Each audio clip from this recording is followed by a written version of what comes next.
আমরা যখন কোনো স্টককে কিনি, আমরা একটা আশা নিয়ে কিনি যে আমরা একটা দামে এই শেয়ারটাকে কিনলাম, একটা নির্দিষ্ট সময় পরে গিয়ে সেই শেয়ারের দামটা অনেকটা বাড়বে, তারপরে আমরা সেটাকে বিক্রি করে সেখান থেকে কিছু লাভ করব। এবারে কোনো স্টক বাড়বে কি বাড়বে না সেটা নির্ভর করছে বাজারে ডিমান্ড ও সাপ্লাইয়ের ওপর। অর্থাৎ কোনো শেয়ারের চাহিদা যদি বাড়ে তখন সেই শেয়ারের দামটা বাড়বে, আর যদি কোনো শেয়ারের চাহিদা কমে তখন তার দামটা কমবে। এবার আজকে ধরুন একটা শেয়ারের দাম 100 টাকা চলছে, আগামী দিনে কোনো ব্যক্তি সেই শেয়ারটার দাম 110 টাকা দিতে চাইবে কিনা, তার জন্য তো আমাদেরকে একটু বিশ্লেষণ করতে হবে এবং অ্যানালিসিস করতে হবে। এবার কোনো স্টক আগামী দিনে তার চাহিদা বাড়বে না কমবে সেটা আমরা দুরকম ভাবে অ্যানালিসিস করতে পারি। একটা হচ্ছে টেকনিক্যাল অ্যানালিসিস, একটা হচ্ছে ফান্ডামেন্টাল অ্যানালিসিস। এবার এই দুটো বিষয়কে চলুন আমরা একটা উদাহরণের সাহায্যে বুঝি। ধরুন আমরা একটা অচেনা অজানা শহরে বেড়াতে এসেছি। এবার সেখানে আমার খিদে পেয়েছে, আমি খাবো।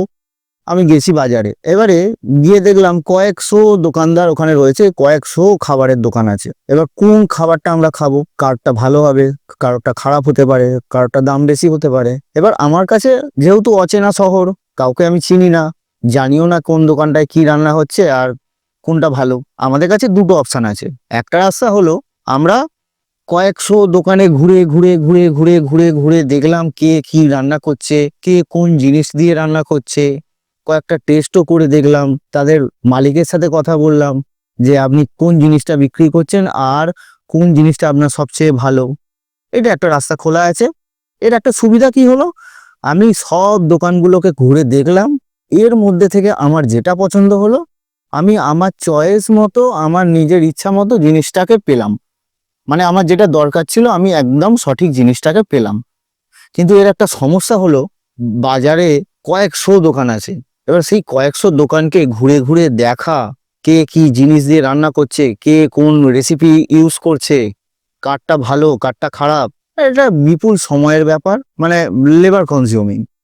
দ্বিতীয় একটা রাস্তা হলো আমি বাজারের ওপর দিয়ে হেঁটে হেঁটে গেলাম, সমস্ত দোকান দেখতে দেখতে গেলাম, দেখলাম যে দোকানটায় সবচেয়ে বেশি ভিড় আছে, অর্থাৎ যার সবচেয়ে বেশি বেচা কেনা হচ্ছে, যেখানে অনেক লোক ওখানে ঝাঁপিয়ে পড়েছে, দোকানটার পাশে অনেক ভিড়, সবাই খাচ্ছে, আমি সেই দোকানটায় গিয়ে ঢুকে পড়লাম।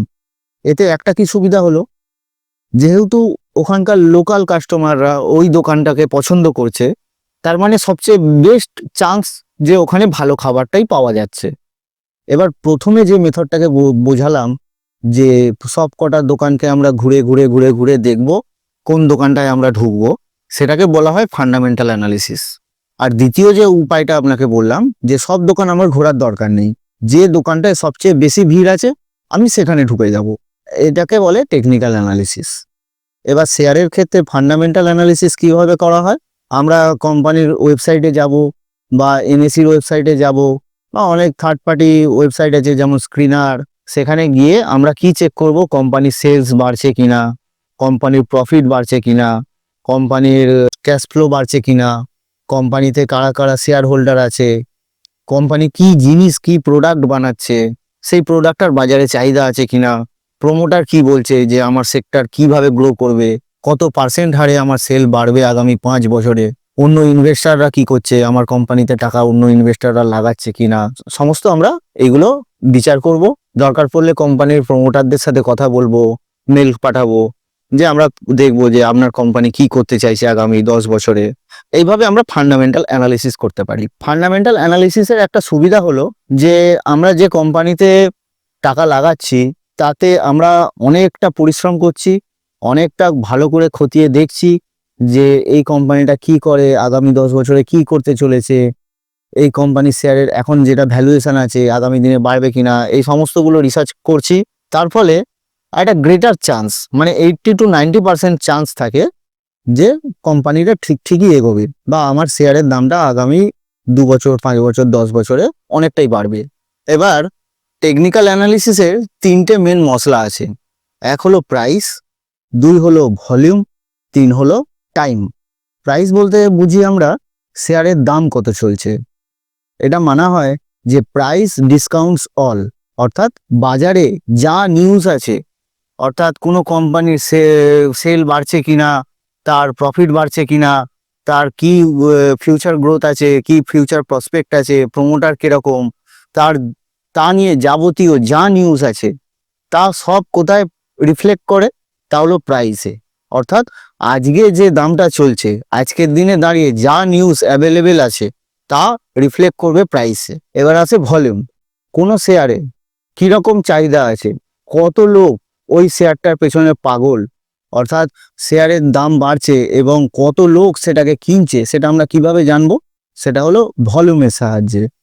আর 3 হচ্ছে টাইম, অর্থাৎ কোনো শেয়ারের দাম তো বাড়ছে কিন্তু সেটা কত তাড়াতাড়ি বাড়ছে। অর্থাৎ ধরুন আমি আজকে একটা শেয়ার নিলাম আর দাম বাড়লো গিয়ে 10 বছর পরে, তাহলে তো আমার পুরো সময়টা নষ্ট হয়ে গেল। তাহলে তো আমাদের দেখতে হবে যে কত দ্রুত শেয়ারের দামটা বাড়ছে। অর্থাৎ 3টে কি হলো? প্রাইস, ভলিউম আর টাইম। ব্যাস, এই 3টে মশলা জানতে পারলেই আমরা টেকনিক্যাল অ্যানালিসিসটা শিখতে পারবো।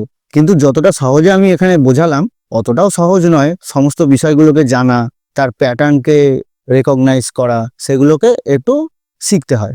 আমার গত 7-8 বছরের অভিজ্ঞতায় অনেক বই পড়ে, নিজে ইনভেস্ট করে, ইউটিউব দেখে, ভিডিও দেখে আমি অনেকগুলো জিনিস শিখতে পেরেছি।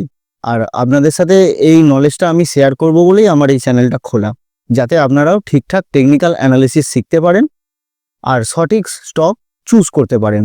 আপনারা যদি আমার এই টেকনিক্যাল অ্যানালিসিসের স্ট্র্যাটেজিগুলো, যে কিভাবে স্টক চুজ করব, কিভাবে স্টককে টার্গেট ঠিক করব, কিভাবে কোথায় এন্ট্রি নেব, কোথায় এক্সিট নেব, এই সমস্ত বিষয়গুলো যদি টেকনিক্যাল অ্যানালিসিসের মাধ্যমে করতে চান আর এই বিষয়গুলোকে যদি আপনি শিখতে চান, তাহলে আমার এই চ্যানেলটা একটা সাবস্ক্রাইব করে নিন। আর এই ভিডিওটা থেকে যদি কোনো নলেজ পেয়ে থাকেন তাহলে অবশ্যই একটা লাইক করুন। আর যদি আপনার মনে কোনো প্রশ্ন থাকে যে আমি এই জিনিসটা জানতে চাই বা আমি এই জিনিসটা কিভাবে শিখবো, আপনি কমেন্টে জানান। আমি নিশ্চয়ই পরের কোনো ভিডিওয়ে আপনাদের এগুলো বোঝাবো। আজকের মতো এইটুকুই। আপনাদের সাথে আবার দেখা হবে এরকমই টেকনিক্যাল অ্যানালিসিসের একটা ভিডিওয়ে।